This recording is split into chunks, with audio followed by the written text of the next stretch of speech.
18 राजस्थान में आपका स्वागत है। मैं हूं आपके साथ प्रियंका राय और आप देख रहे हैं म्हारो राजस्थान। बुलेटिन में बात होगी उन खबरों की जिन पर दिन भर रही हमारी नजर। सबसे पहले बात गहलोत सरकार के एक ऐसे फैसले की जिसके लागू होने पर मेडिकल शिक्षा की महंगाई पर लगाम लग सकती है। साथ ही बात होगी कांग्रेस के मिशन 2023 की जिसे लेकर कांग्रेस एक्टिव मोड में आ चुकी है। फिर बात होगी आशा सहयोगिनियों की जिन्हें सरकार ने बड़ी सौगात दी है। तो दिखाएंगे आपको थार पर कैसे सूखे की मार पड़ रही है।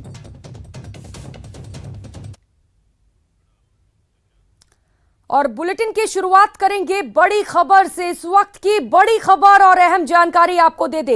आरएएस मेंस 2021 के एडमिट कार्ड जारी कर दिए गए हैं। आरएएस मुख्य परीक्षा 2021 के प्रवेश पत्र को जारी कर दिया गया है। आरपीएससी ने वेबसाइट पर इसे जारी किया है। राज्य में 110 परीक्षा केंद्रों पर परीक्षा होगी। 25 और 26 फरवरी को ये परीक्षा आयोजित किए जाएंगे। तो आपको बता दें 20,000 से ज्यादा अभ्यर्थी इस परीक्षा में शामिल होंगे।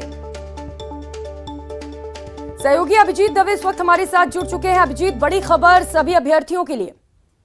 देखिए प्रियंका, जाहिर तौर पर 25 और 26 फरवरी को आरएएस मुख्य परीक्षा 2021 होनी है। हालांकि प्रदेश में अलग अलग जगहों पर जो है परीक्षा तिथि आगे बढ़ाने की मांग को लेकर जो अभ्यर्थी हैं वो प्रोटेस्ट भी कर रहे हैं, अनशन भी कर रहे हैं। लेकिन सबके बीच में आरपीएससी ने इस परीक्षा को समय पर कराने की ठान रखी है और कल ही आयोग के 38वें अध्यक्ष के रूप में आईपीएस संजय श्रोते ने अपना पदभार संभाला और पदभार संभालने के महज 24 घंटे के भीतर ही एक बड़ा फैसला लेते हुए आज इस परीक्षा के एडमिशन कार्ड जो है वो जारी कर दिए गए हैं। 20,000 से ज्यादा कैंडिडेट इस मेंस एग्जाम में बैठेंगे और प्रदेश में 110 परीक्षा केंद्र बनाए गए हैं। 25 और 26 फरवरी को प्रदेश के सभी संभाग मुख्यालय, जो 7 संभाग मुख्यालय हैं, उन संभाग मुख्यालयों पर यह परीक्षा 2 सत्रों में आयोजित की जाएगी। उसके एडमिशन कार्ड जो है जारी कर दिए गए हैं। सर्वाधिक परीक्षा केंद्र जयपुर में 40 बनाए गए हैं। इसके बाद जोधपुर में 23 परीक्षा केंद्र हैं। अजमेर में अब 12 परीक्षा केंद्र बनाए गए हैं। इस तरीके से सबसे कम परीक्षा केंद्र जो है वो कोटा में है। तो आरपीएससी ने तमाम जो अपनी तैयारियां हैं इस परीक्षा को समय पर आयोजित कराने की वो कर ली गई है। इसके साथ ही प्रवेश पत्र जारी करने के साथ ही आरपीएससी की ओर से कुछ गाइडलाइंस जो हैं वो भी जारी की गई है। खासतौर से उन कैंडिडेट्स के लिए जो इस परीक्षा में बैठेंगे, समय से 1 घंटा पूर्व, परीक्षा शुरू होने से 1 घंटा पहले उनको। ठीक है अभिजीत, तो एडमिट कार्ड के साथ ही तमाम गाइडलाइंस भी अभ्यर्थियों के लिए जारी कर दिए गए हैं। बहुत शुक्रिया आपका तमाम जानकारियों के लिए। और कर लेते हैं एक और बड़ी खबर का। आरएएस परीक्षा स्थगित करने की मांग तेज हो गई है। आरएएस मुख्य परीक्षा 2021 स्थगित करने की मांग और भी ज्यादा तेज हो गई है। जयपुर में छात्रों ने आमरण अनशन शुरू कर दिया है। राजस्थान यूनिवर्सिटी में 1 सप्ताह से यहां पर धरना चल रहा है। आंदोलन को आगे बढ़ाने की चेतावनी भी दी जा रही है। तो ये बड़ी खबर आपको बता दें, जयपुर में छात्रों ने आमरण अनशन शुरू कर दिया है।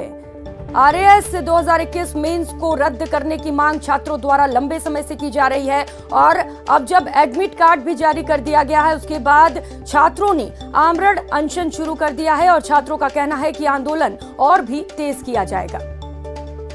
सरकार से हमने हमारी मांग बनाने की हर तरीके से कोशिश की है, लेकिन सरकार की तरफ से अभी तक हमारे पास निश्चित कोई निर्णय नहीं आया है। इसलिए जब तक सरकार द्वारा हमारे पास कोई निश्चित निर्णय नहीं आ जाता है तब तक हम अन्न ग्रहण नहीं करेंगे। सरकार के सामने हर तरीके से अपनी मांग की सरकार हमारी मांग माने, लेकिन अब हम आमरण अनशन पर बैठ चुके हैं और हम तब तक अन्न ग्रहण नहीं करेंगे जब तक कि सरकार हमारी मांग। तो आरएएस परीक्षा स्थगित करने की मांग तेज कर दी गई है। जयपुर से ये बड़ी खबर आपको बता रहे हैं जहां पर छात्रों ने आमरण अनशन शुरू कर दिया है। छात्रों का कहना है कि आंदोलन को आगे और भी बढ़ाया जाएगा। अगर सरकार ने उनकी बात नहीं मानी तो ऐसे ही आमरण अनशन भी जारी रहेगा और आंदोलन को और भी ज्यादा तेज कर दिया जाएगा। तो आपको बता दें, इस बीच बड़ी खबर सामने आई है कि आरएएस 2021 मेंस के लिए एडमिट कार्ड को जारी कर दिया गया है। इसी खबर पर ज्यादा जानकारी के साथ महेश दाधीच हमारे साथ जुड़ चुके हैं। महेश, आंदोलन को तेज कर दिया गया है, छात्र अब आमरण अनशन कर रहे हैं और क्या कुछ जानकारी आपके पास?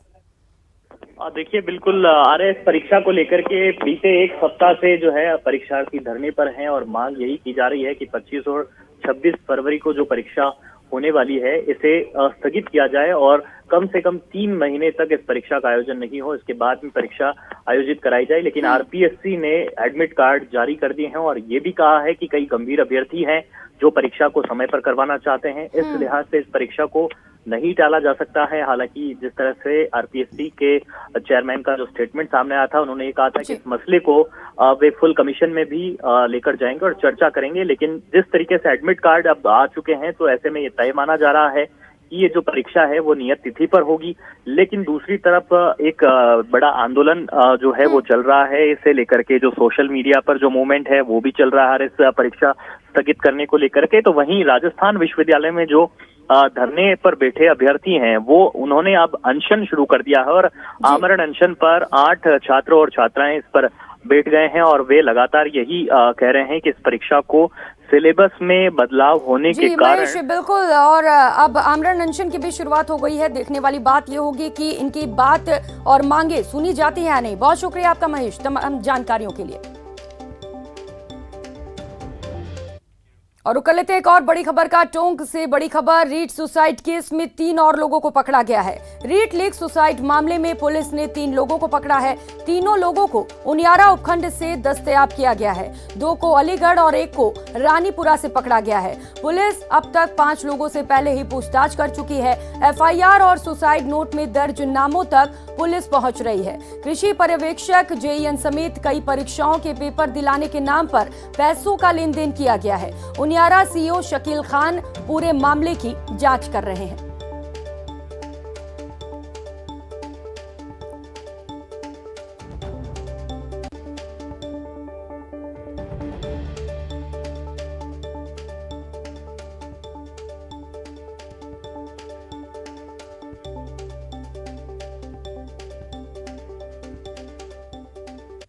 और रुक करेंगे एक और बड़ी खबर का। रीट लीक्स पर सतीश पूनिया का बड़ा बयान सामने आया है। उन्होंने कहा है कि सीबीआई को जांच देने से सरकार क्यों बच रही है। बड़े मगरमच्छों को सरकार बचा रही है। बच्चों के भविष्य के साथ खिलवाड़ किया जा रहा है। तो ये तमाम बड़े बयान सतीश पूनिया की ओर से आए हैं रीट पेपर लीक्स को लेकर। सरकार, पहला प्रश्न तो ये है कि सरकार सीबीआई से डरती क्यों है। पर ये हमें ये लगता है कि बड़े मगरमच्छ बच जाएंगे। और ये तो जारोली कह चुके हैं कि राजनीतिक संरक्षण में जो रीट की परीक्षा हुई है वो राजनीतिक संरक्षण में हुई है। जारोली कहाँ है और ये राजनीतिक संरक्षक कौन है? इन सब बातों का खुलासा एसओजी न सीएम से पूछ सकती, न किसी मंत्री से पूछ सकती। इनको पूछने की यदि कोई मर्यादा किसी के पास है, ताकत है, तो सीबीआई के पास है। पर आप जो राजनीति कर रहे हैं, जो सियासत कर रहे हैं, वो बच्चों को गुमराह करने के लिए और इन लोगों को नौकरियां देने से बचने के लिए कर रहे हैं। और रुक करेंगे अगली खबर का। बीकानेर दौरे पर आए उपनेता प्रतिपक्ष राजेंद्र राठौड़ ने एक प्रेस वार्ता कर रीट प्रकरण को लेकर सरकार पर हमला बोला है। उन्होंने कहा कि मुख्यमंत्री पूछ रहे हैं कि प्रतिपक्ष का सरदार कौन है, तो मैं पूछना चाहता हूं कि रीट के प्रश्न पत्र चोरी का मंत्रिमंडल में बैठा किरदार कौन है। मुख्यमंत्री कहते हैं कि मुझसे जो चाहो वो मांग लो, तो फिर हम भी कहते हैं कि सीबीआई जांच करवा लो। उन्होंने कहा कि राजस्थान के एसओजी ने जांच कर यह साबित कर दिया है कि रीट घोटाले के तार ऊपर तक जुड़े हैं। अब आगे की जांच करने में एसओजी सक्षम नहीं है, इसीलिए अब सीबीआई को जांच सौंप देनी चाहिए। उन्होंने कहा कि राजस्थान में एक ऑर्गेनाइज्ड गिरोह है जो परीक्षाओं में पैसे लेकर पास करवा रहे हैं। ये लोग बकायदा मोटी फीस वसूल कर बच्चों को पास करा रहे हैं और इसकी गारंटी भी ले रहे हैं। पूरा खेल सरकारी संरक्षण में चल रहा है। लेकिन उन्होंने कहा कि जिस प्रकार से 44 लोगों को राजनीतिक नियुक्ति देकर सरकार ने दरवाजा नवाजा है, वो निश्चित रूप से जनता की गाढ़ी कमाई पर राजनीतिक डाका है।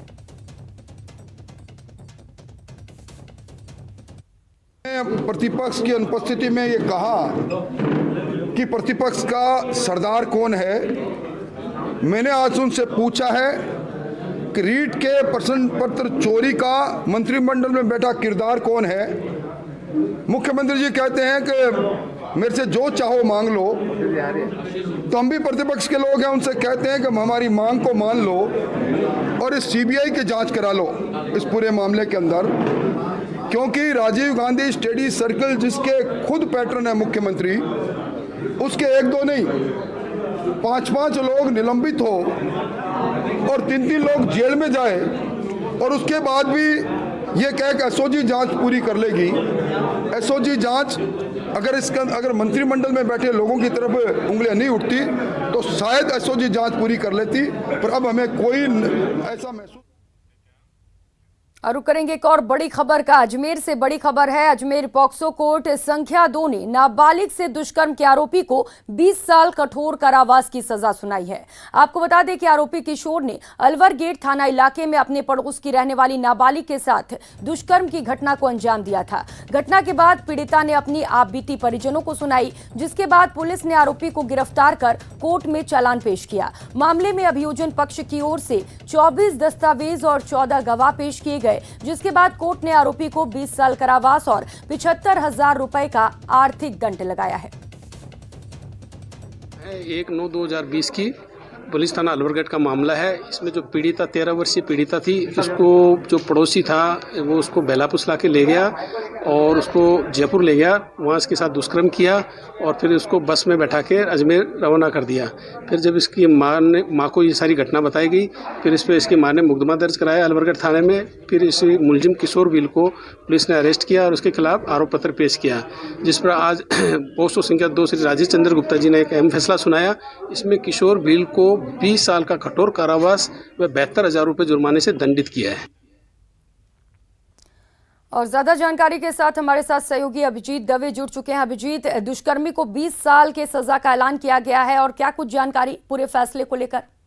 देखिए, एक बड़ा फैसला अजमेर की पॉस्को कोर्ट संख्या 2 ने आज सुनाया है, जिसमें 1 सितंबर 2020 का ये पूरा घटनाक्रम है। अलवर गेट थाना इलाके में रहने वाली एक 13 साल की मासूम अब पीड़िता के साथ उसके ही पड़ोस में रहने वाला युवक जो आरोपी है वो उसे बहला फुसलाकर अपने साथ जयपुर ले गया था और वहां उसके साथ दुष्कर्म किया था।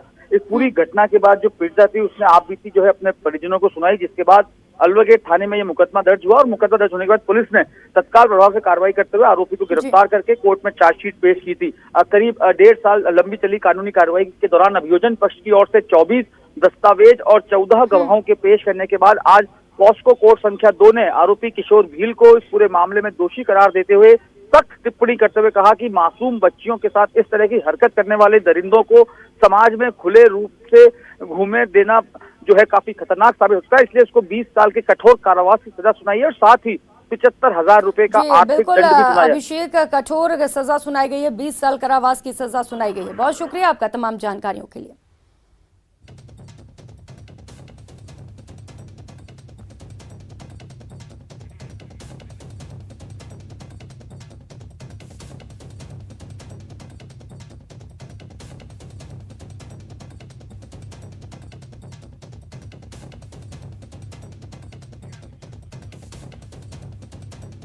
और रुक कर लेते हैं इस वक्त की एक और बड़ी खबर का। नागौर से बड़ी खबर, गैंगरेप पीड़िता की मौत की सूचना सामने आ रही है। इलाज के दौरान पीड़िता की मौत हो गई है। जयपुर के एसएमएस अस्पताल में पीड़िता का इलाज चल रहा था।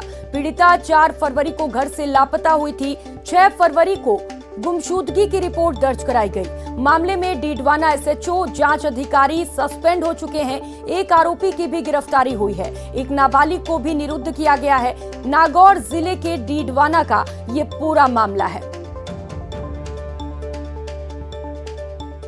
सहयोगी महेंद्र इस वक्त हमारे साथ जुड़ चुके हैं। महेंद्र, गैंगरेप पीड़िता की मौत हो गई है, क्या कुछ जानकारी आपके पास? देखिए, ये डीडवाना क्षेत्र का मामला है। 4 फरवरी को पीड़िता अपने घर से लापता हुई थी, जिसके बाद 6 फरवरी को परिजनों ने गुमशुदगी दर्ज करवा दी थी, लेकिन पुलिस ने पीड़िता को तलाशने में रुचि नहीं ली थी, जिसके बाद पीड़िता बेहोशी की हालत में डीडवाना क्षेत्र के एक गांव की सुनसान जगह पर मिली थी और जगह जगह चोटों के गंभीर निशान थे। जिसके बाद जब मेडिकल जांच हुई तो गैंगरेप की पुष्टि हुई थी।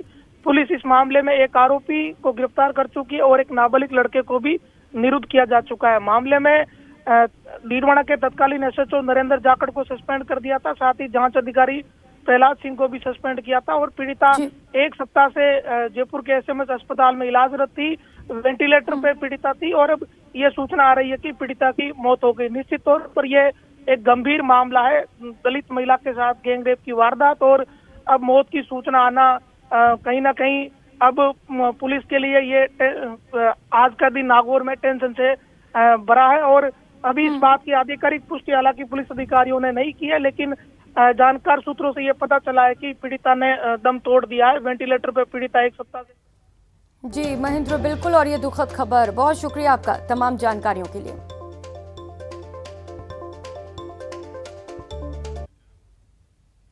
और यहां रुकेंगे एक छोटे से ब्रेक के लिए, लौटेंगे फौरन।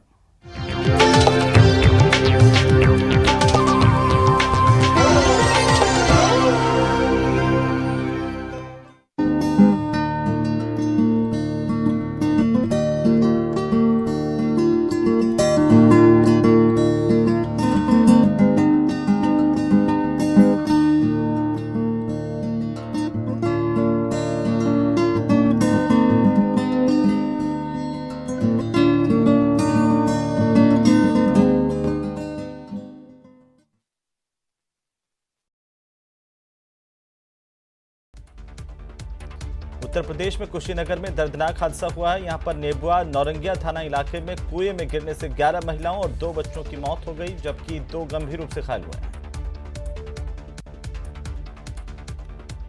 शेनगढ़ हादसे को लेकर प्रधानमंत्री मोदी ने दुख जताया, वहीं प्रशासन ने मृतकों के परिवारों के लिए 4-4 लाख रुपए मुआवजे का ऐलान किया है। कांग्रेस के जिला स्तरीय प्रशिक्षण शिविरों की आज से शुरुआत होने जा रही है। नागौर में 2 दिवसीय प्रशिक्षण शिविर का उद्घाटन होगा, जिसमें पीसीसी चीफ गोविंद सिंह डोटासरा मौजूद होंगे। 20 और 21 फरवरी को बीकानेर में जिला स्तरीय प्रशिक्षण शिविर आयोजित होगा। लोकसभा अध्यक्ष ओम बिरला बिहार विधानसभा के स्थापना दिवस के मौके पर विधानसभा और विधान परिषद के सदस्यों के लिए आयोजित प्रबोधन कार्यक्रम का उद्घाटन करेंगे। वहीं ओम बिरला की यात्रा पर बिहार स्पीकर विजय कुमार सिन्हा ने उनकी बिहार यात्रा को ऐतिहासिक बताया। नागौर जिले के लाडनू शहर में दिन दहाड़े हुई चोरी के मामले में 2 शातिर चोरों को गिरफ्तार कर 8 दिन के भीतर वारदात का खुलासा पुलिस की तरफ से किया गया। नागौर जिले के मकराना पुलिस की टीम पर हमला करने वाले आरोपी को पुलिस ने गिरफ्तार कर लिया। आरोपी 5 महीने बाद पकड़ा जा सका है। टोंक में दूनी में पुलिस ने कार्रवाई करते हुए नशे की खेप पकड़ी है। जिले में नशे के कारोबार की शिकायतों के बाद पुलिस ने 4 किलो डोडा चूरा, 3 किलो गांजा बरामद किया, साथ ही 2 लोगों को गिरफ्तार किया गया। झुंझुनू में एक आरटीआई कार्यकर्ता को गाड़ी से कुचलकर मारने की कोशिश की गई। हमले में आरटीआई कार्यकर्ता बाल-बाल बच गया। वहीं घटना सीसीटीवी कैमरे में कैद हुई। पोखरण शहर के फसून रोड पर एक मोटरसाइकिल एजेंसी में शॉर्ट सर्किट से आग लगने से एक मोटरसाइकिल आग के हवाले हो गई। वहीं आग लगने से लाखों का नुकसान हुआ। प्रतापगढ़ में एक ट्रक चालक ने बाइक सवार 2 व्यक्तियों को टक्कर मारी। हादसे में बाइक सवार दोनों व्यक्तियों की मौके पर ही मौत हो गई। कोटा में छात्रा की हत्या के आरोपी को अभी तक गिरफ्तार नहीं करने को लेकर के लोगों में आक्रोश अब बढ़ता जा रहा है। देर रात तक रामपुरा थाने का घेराव कर लोगों ने नारेबाजी की और प्रदर्शन किया। राजस्थान विधानसभा में भाजपा प्रदेश अध्यक्ष सतीश पूनिया की ओर से पूछे गए एक सवाल के जवाब में राजस्थान वन विभाग की ओर से जवाब पेश किया गया। उसमें बड़ा खुलासा हुआ, पिछले 3 साल में राजस्थान में 14 बाघ गायब हो चुके हैं। झुंझुनू की सूरजगढ़ पुलिस ने बड़ी कार्रवाई करते हुए सूरजगढ़ थाना इलाके के काकोड़ा गांव से 1 क्विंटल 15 किलो अवैध गांजा जब्त कर एक आरोपी को गिरफ्तार किया है। कोटा पुलिस ने कार्रवाई करते हुए एमबीएस अस्पताल में एक फर्जी डॉक्टर को गिरफ्तार किया। आरोपी को अस्पताल में बिना मास्क पहनने पर 500 रुपए का जुर्माना वसूलने का प्रयास करते हुए गिरफ्तार किया गया। आरएएस भर्ती परीक्षा 2021 को स्थगित करने की मांग जोर पकड़ रही है। राजस्थान विश्वविद्यालय में छात्रों का धरना लगातार जारी है। सुबह से लेकर के रात भर भी इस धरना स्थल पर आरएएस परीक्षार्थी नारेबाजी करते हुए नजर आ रहे हैं। प्रतियोगी परीक्षाओं की तैयारी करने वाले उम्मीदवार राज्य में लागू होने वाले नकल विरोधी कड़े कानून को लेकर उत्साहित हैं। परीक्षार्थियों ने कानून के लिए अपने सुझाव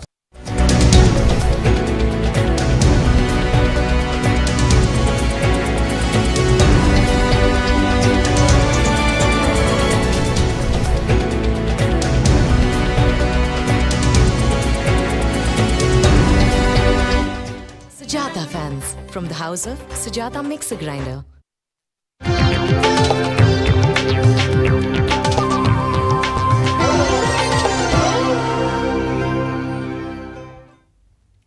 ब्रेक के बाद आप सभी का स्वागत है। खबरों में आगे बढ़ेंगे। प्रदेश राजस्थान में मेडिकल एजुकेशन के नाम पर मनमानी फीस वसूली अब नहीं चलेगी। गहलोत सरकार इस परिपाटी पर अंकुश लगाने के लिए private medical institution fixation of fees bill लाने जा रही है। निजी मेडिकल कॉलेजों की मनमानी होगी बंद। फिक्सेशन ऑफ फी बिल लाएगी राज्य सरकार। विधानसभा के बजट सत्र में पेश हो सकता है बिल। मेडिकल एजुकेशन के नाम पर मनमानी फीस वसूलने वाले निजी मेडिकल कॉलेजों की परिपाटी पर गहलोत सरकार अंकुश लगाएगी। इसके लिए बहुत जल्द सरकार Rajasthan private medical institution fixation of fee bill लाने जा रही है, ताकि निजी मेडिकल कॉलेजों में अलग अलग कोर्स के नाम पर कई कैटेगरी में हो रही फीस वसूली पर रोक लगाई जा सके। सरकार ने भी कहा है कि जो प्राइवेट कॉलेज है, मेडिकल कॉलेज है, उनको भी 50% तक सीटें गवर्नमेंट की फीस पर ही रखनी पड़ेगी। वो ऑर्डर आ गया। निश्चित रूप से इसके पैरेलल हम भी कानून ला रहे हैं, जिससे फीस पर प्राइवेट जो यूनिवर्सिटी है उन पर भी हम लगाम कर सके, ज़्यादा फीस नहीं ले, लोगों को सुविधा मिले, उसके लिए भी हम अलग से कानून लेकर आए। मेडिकल कॉलेज और प्राइवेट मेडिकल यूनिवर्सिटी में फीस निर्धारण का पावर संबंधित यूनिवर्सिटी के पास होता है, जिसकी वजह से फीस में काफी डिफरेंस देखी जा रही है। सरकार ने इसे लेकर एक बिल ड्राफ्ट किया है, जिसमें ये प्रावधान है कि सभी संस्थानों के फीस निर्धारण के लिए एक कॉमन नियम बनाया जाए। मेडिकल कॉलेजेस प्राइवेट यूनिवर्सिटीज के हैं, उनमें फीस डिटरमिनेशन की पावर संबंधित यूनिवर्सिटी के पास ही होती है और इसके कारण से डिफरेंस भी काफ़ी फीस में देखा गया है। तो सरकार ने एक ड्राफ्ट बिल बनाया है और वो अभी हमने पब्लिक डोमेन में भी डाला था लोगों की आपत्तियां या रिएक्शन लेने के लिए, तो उसमें